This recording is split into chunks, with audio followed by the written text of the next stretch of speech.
Hey Moglets, so today we're raising the other new 5-star Citlali. Until now, I've pretty much ignored her. She's still level 1. So we actually will be starting with that. I don't think there's going to be a massive amount of farming, and if there is, I'll keep it short. I think she's the first one that actually needs these berries, which is nice because we already had a lot just randomly picking them up. Went ahead and got the chunks we needed. 3rd star already. We will have several boss runs to do, and we need some fangs. That'll definitely be annoying because we need them for talents also. Let's just start with the bosses. Spam a couple of her out real quick. We did a few runs earlier, but I'm pretty sure we can just kill her before she goes into her like special mode. So yeah, a very fast boss, and thanks to the instant respawn, we should be done here pretty soon. Jesus. Let's see what we can do about the fangs. Thankfully, I've not purchased them from here yet. If we get desperate, we can trade 75 blues for a 10 pull. Yeah, we'll see. We could get her up to level 70 though. Okay, now we just need blue fangs for the 2nd to last star.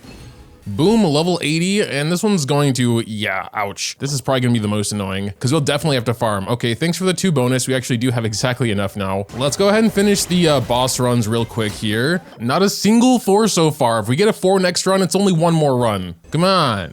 Damn, dude. Just the Quineppa berries left now. Don't these come in clusters of like 2 or 3? Should be pretty easy. Yes, nice bundle of 3.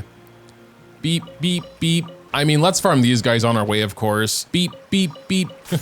Sometimes the exploration team goes a little beep, beep, beep, beep, beep, beep, beep. I feel like we've got to have enough by now. So, final star, we're going to level 90 now. That's super cool. Boom, there we go. Holy hell, wait a second.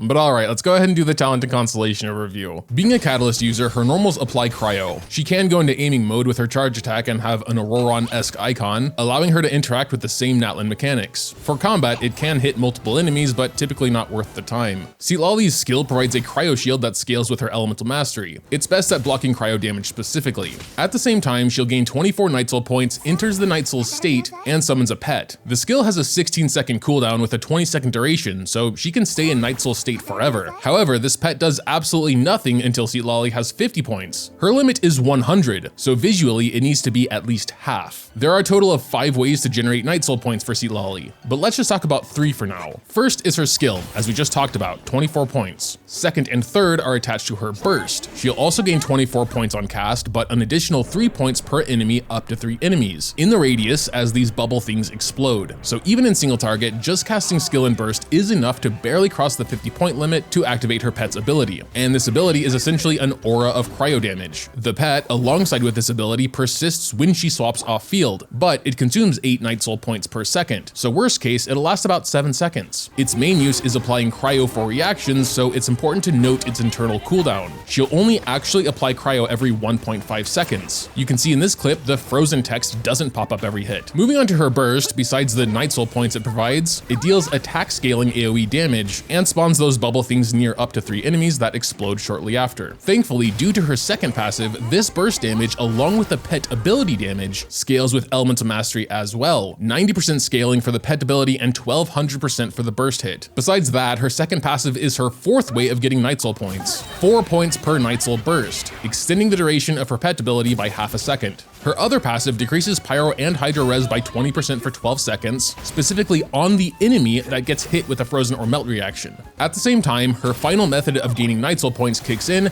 giving her 16 points with a cooldown of 8 seconds. From skill, burst, 1 Nightsoul burst, and 1 melt or freeze reaction, you get 71 points in single target. 71 points equals 8.8 seconds. But the reaction cooldown for 16 points gets reset in that time, extending the duration to 10.8 seconds. With another Natlan character and Xilonen, you can potentially trigger 2 more Nightsoul bursts and push it to nearly 12 seconds. All of this will happen pretty naturally in a Citlali team, so it's not something you specifically need to keep in mind. With her movement mechanics, she can hold the jump button to fly into the air. Her swap mechanic is basically the same, you get some vertical height. And her exploration passive restores a good chunk of Phlogiston after a Nightsoul burst happens. All in all, she does remind me a lot of Auroron, which makes sense story-wise. She has similar charge attack mechanics, off-field Nightsoul state, and point consumption. She's reaction focused, has the high jump. Yeah, just a bit better in most ways. She is a 5-star after all. The obvious thing to mention here is Mavuika. She likes units that can use Nightsoul points off-field, and 8 per second is nothing to scoff at. Anyway, constellations. Again, I'll try and keep this short because I can't really show anything here. With C1, after using skill, she'll get 10 stacks. These stacks provide an additive damage bonus to other characters' attacks, based on 200% of her elemental mastery. Additive damage buffs are very powerful, so each attack consumes a stack, and she'll get 3 more up to every 8 seconds if frozen or melt happens. Again, I can't test this, but I do assume a stack will get depleted for literally every instance of damage, so it's worth trying to not have a ton of off-field stuff happening. Thankfully, Citlali herself does not consume them. Using the skill resets the stack count to 10, so something like sack frags won't allow you to have 20 at once. She also consumes less phlogiston during her movement stuff. C2 is, as usual, amazing. 125 bonus EM for Citlali, and a massive 250 EM for the active character, as long as they have the shield or the pet, which again has a 100% uptime. In co-op, your teammates can enjoy the EM buff and shield as well. Oh yeah, and her Pyro and Hydro Res Shred gets doubled to 40% also, I guess. C3 going to skill, the core of her kit, no surprises there. C4 is a massive 1800% EM attack attached to skill while in the Cryo Aura mode. This attack has a cooldown of 8 seconds, so I'm assuming you can only activate it once before you run out of Nightsoul points. That is until C6 anyway. C5 is burst levels. I guess that's only here because it had to be. And then yeah, with C6, the pet is always in its special Cryo Aura state. You don't need Nightsoul points for this anymore. Instead, upon using this skill, it'll instantly eat all points, plus any you get to provide a Hydro, Pyro, and Citlali buff to the whole team. At the max 40 stacks, it's a 60% buff for Hydro and Pyro and a 100% damage buff for Citlali herself. When it comes to stopping points for her though, it's a little harder than usual. Like, they're all pretty good, and C6 is just busted, but like, I think it's pretty safe to just say C2, as it almost always is. Like, for me personally, it would be too hard to get her to C1, knowing I'm one constellation away from this godly constellation and just not summon for her. So before I try and get any constellations, I would resign myself to the fact I'm going for C2. Personally, for me, I don't think C6 is worth having to go through 3, 4, and 5, because these just increase her personal damage, and yeah, her personal damage gets a lot better at C6 with the 100% damage buff. I'd personally rather just invest in DPS constellations at that point. So that mainly leaves the 60% Pyro and Hydro bonus, and again, I'm not sure that's worth 4 constellations. But yeah, that's Citlali. One final thing we gotta do to finish her is raise her talents. My main focus is going to be on her as a pure support. I know she is capable of some decent damage, but that's not what I want to focus on. Raising her burst only increases the power of the burst. That's honestly never going to change. Whereas raising the skill at least increases the shield strength, so I think that would be the most important for me. Well, we could get her burst up to 7. I think that's fine. So let's go ahead and build her. There are actually a massive amount of good options for her. I think the only really important thing is that it has elemental mastery here. So far I've been trying sack frags and it's pretty nice. Even at R5, it's a little RNG though, so maybe not everyone will like that. It's got the EM there, double E casting gives her double Nightsoul points, and is a big source of energy for her. Wandering Evenstar is really good as well. It's a newer weapon, so maybe not everyone has it R5, but since my build plans for her are basically just as much EM as possible, she's gonna get a decent attack boost here as well, which will increase her damage. But it's a nice supporting buff as well. 30% of the buff she gets will go to the other teammates. Mapamera is craftable, but honestly due to its very low elemental mastery, if you have nothing else, I'd probably just go Magic Guide. If she's C0 and you don't care about her shield strength, Thrilling Tales for an attack scaler would be fine. As soon as she's C1 though, elemental mastery becomes a lot more important. Ultimately, I probably would go Wandering Evenstar, especially at C0 where EM doesn't matter as much, because it does have over 50 less than Sack Frags when they're both maxed. But because Sack Frags is so much closer to being finished, we're just gonna go with that for today. And there it is, level 90. It's not even that far off the highest EM weapons in the game, like Nahita's and of course her own signature. I also like that the Sacrificial Fragment's cooldown for its passive is exactly the same duration as her cooldown for her skills, so it kind of just works out really nice. For artifacts, in my opinion, it's an easy choice. It's Cinder City. The weird part is I did want to try here with Xilonen, which also has Cinder City.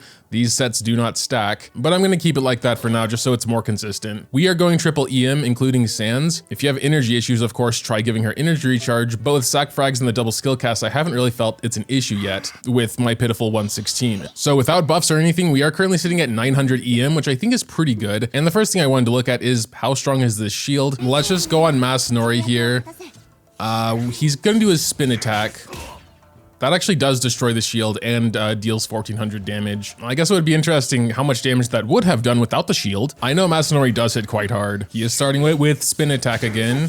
Okay, yeah, I mean, 12.444. Guess it means the shield blocked a little over 10,000 damage. Can we actually just do the math? Hold on. Warning, for the next 4 minutes straight, I am just talking about shield mechanics. I am a confused boy, but I eventually get there. Shields definitely don't work how I thought they did, which is kind of weird because they're incredibly simple things. But yeah, just a heads up, if you don't care at all about shields, jump to the next timestamp. Yep, that seems about right. A tiny bit over 11,000. Might be interesting to compare other shields because I never really looked at it too much. I don't think it's fair to compare any shield with Zhongli's because he just straight up works different. To make it slightly more fair, I'm going to take the values of a level 8 Zhongli skill and not 12 as he currently is. Oh man, I forgot about his passive that also can increase it up to 25%. So at level 8, we're looking at 2300 base plus 20% of max HP. My Zhongli's built pretty poorly at 38k. I mean, he has Favonius, so I think we'll at least calculate with 40k HP. In this scenario, his base absorption is actually a little less than Citlali's at 10.5, but because it has 150% damage absorption against everything, the shield's effective HP is nearly 16k. The 25% extra shield strength here on passive is very hard to calculate because I know for a fact there are several attacks where he cannot take 5 of them, thus not even maxing out the shield strength. So I guess we'd have an effective shield strength of 18.4. I'll be honest, I am kind of curious if I'm even close to right about anything now, so 4485.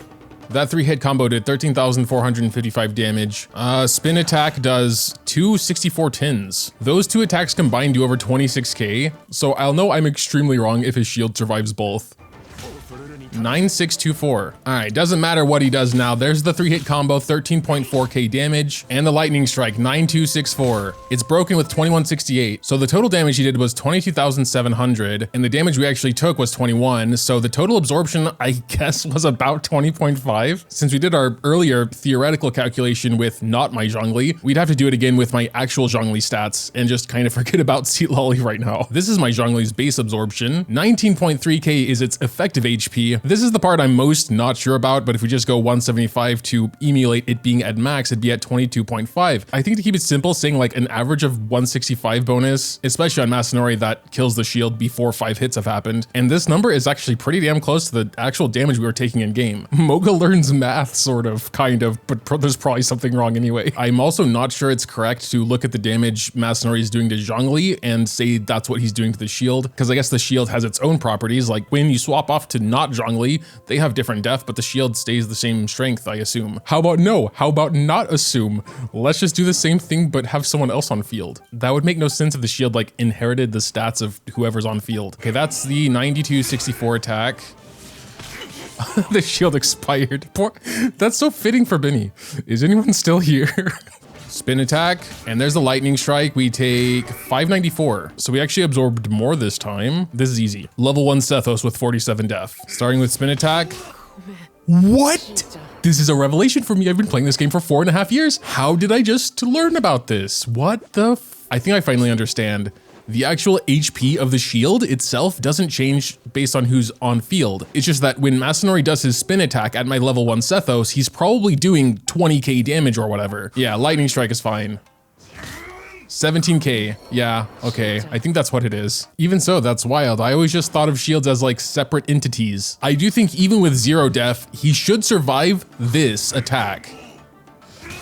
That's true. That's true. I'm actually looking at the formula now. Man, I made that so much harder on myself. And while there's no mention of def here, that all just falls under damage incoming. And the incoming damage depends on the character on field and what their stats are. In summary, shield, not bad actually. At talent level 12, like my Zhongli is, and let's say for example, she had 1200 EM, which for a C3 Citlali would be kind of on the low side because of C2. Her shield would actually have over 17k base HP, which is more than Zhongli's, but still less effective HP because of the 150%, as well as just being a good holder of tenacity. I tried my best to not hit Masanori, so we're not triggering this, but I digress. So yeah, that's all to say. Citlali shield, actually pretty good. Talking about DPS to pair with her, obviously to take advantage of her res shred, it should be Hydra or Pyro. Nuvalet I think can be interesting if you have him at C0 because of the shield she provides. I mean, in this exact team, I would imagine Zhongli is still pretty comparable. Like you get Geo-Res then, 15% bonus. Cinder City and Xilonen can both buff him, but I would still assume Citlali would do more. And then of course you have Freeze, whenever that is relevant. Unfortunately, not super often in the hardest stuff because it's just bosses, but interesting thought at least. Like I said in the overview, Mavuika is the obvious choice. They even dropped together. Even my C0 Mavuika here gets her fighting spirit so stupidly fast. For other pyro DPSs, I think she would work best with slower attackers like Gaming. Arlecchino might work, but you'd probably need another Cryo or a Hydro just so that, you know, when she's not melting, she's vaporizing. If I were to guess, I'd say this is at least one of the top 3 teams, if not just the strongest, featuring Citlali. The only one I'm not really sure about is Bennett here. I mean, it's still 1,000 attack plus pyro resonance. So yeah, showcase. Been kind of procrastinating because I'm not really sure what to do with her. I mean, in this team, the focus would just be back on Mavuika anyway. She is still in quote unquote free to play mode with Black Cliff Slasher, a C0. We do still have her in Codex though. Her stats are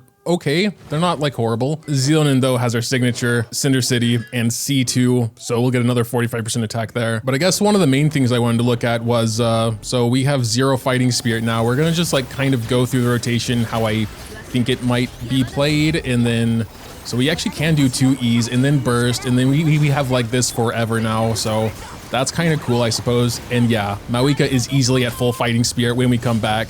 We can start doing some attacks here. We're doing like, I don't know, 40k. I don't really have a reference to how much she should be doing. But yeah, the boss was dead pretty fast, and we're already at half fighting spirit for like the next rotation. She also has full energy, so yeah, I think that's going pretty well there.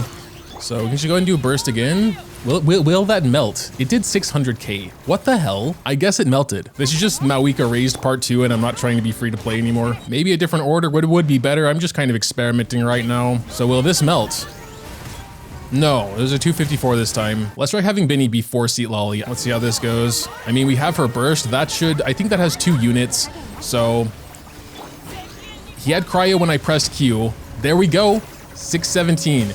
That's wild. Just a little change there, just a little change. That was actually pretty good, pretty good. I want to see what kind of stats we have at the moment of impact there. 4472 attack, 117 EM. Okay, we definitely have to work on that. To be fair, in the first showcase, I was mostly using her as a support for Kniech, so I think we have all cinder buffs as well. We got the 65 Cryo, the 65 Geo. We do have an attack goblet, which is why we don't have more pyro damage, especially because once we give her her signature weapon, and if we decide to get her to C2, the attack goblet is also going to go a longer way. I want to see what kind of impact just giving Mavuika a little more EM will do. That is again where Citlali C2 would be really nice. Giving Citlali 1000 Floating Dreams shouldn't change anything else about the damage. It's literally just 40 more EM for Mavuika. I could play around with not starting with her E, because I know that is also applying some amount of pyro. I was hoping Citlali would just apply more and that would be fine, but kaboom, 651.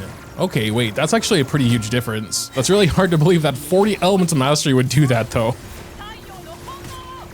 Yeah, there it is again, 651. I know Elements Mastery is one of the only things in the game that have truly diminishing returns, so it is the first couple hundred points that are the most impactful for reaction damage, but that is a surprising jump. I'm so sorry, Citlali. I literally just don't know what to do with her right now. The only thing we could do really is trying to look more at her damage. I'm pretty sure there was one run I noticed where her burst actually criticaled with my like 12% crit rate, and I'm pretty sure it was over 200k, so it was like really impressive. She's obviously not built as a DPS right now, and that could be something we'll probably explore for God mode, but just for now, I think that'll be a melt.